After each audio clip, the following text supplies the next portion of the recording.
thought I saw a sunset brewing, and I figured it might be good to take a quick drive out to the Red Cliffs to see if I could photograph some of it. Those unplanned journeys in life are oftentimes the ones that are the most worthwhile by far.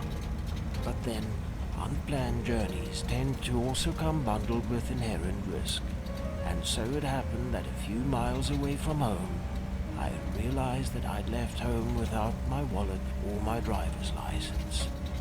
I hesitated about canceling my adventure, and then decided that I might as well proceed. If I turned around now, I knew I would probably miss the sunset. I've never been stopped in the Land Rover before anyway, and where I was heading, especially just before sunset, it was almost certain that no cops or other highwaymen would be lurking along my trail. It turned out that I was wrong. Just as I left town, busy crossing the long span of the bridge that crosses the Olifants River, I saw the dreaded blue lights of several cars.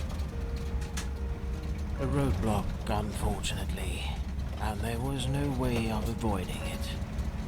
To turn around now would look suspicious, and a Land Rover surely counts as the slowest getaway car in history.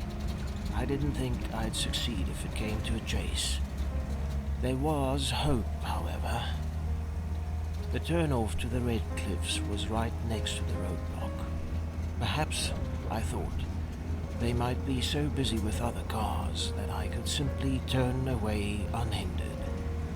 But that was not to be, because I saw her see me from far away, and she stepped into the road, politely beckoning for me to pull over. I have my moments of clairvoyancy, and this was one of them. I could already see her giving me a big ticket for not having my driver's license on me. Walking around the 60-whatever years old Land Rover, I was also sure that she would find a whole list of other things to ticket me for. If you want to throw the book at a classic car, you could throw it very hard indeed. She smiled gracefully as she peered into the cockpit. "Just a routine check, sir," she put my mind at ease. "May I see your driver's license, please?" I knew what she was going to do. She wanted to scan my license to check if I'm a convicted felon, a murderer, or a bank robber, or a tax cheat, running from the law in the most obtrusive vehicle you could think of, after a black Maserati with flames painted on the doors, perhaps. She'd also check whether I had any outstanding fines and whether I was reeking of alcohol or weed or acting suspiciously. If none of that triggered her instincts, then she'd probably just wave me off without the usual roadworthy check. Cops seem to have this unwritten code of ethics about being gentle with ancient cars. Usually, but not always. In this case, I had to smile and squint, and admit that in my haste to photograph the sunset, I'd accidentally left my license at home. "I can go and fetch it if you want," I tried. She smiled at me, unimpressed.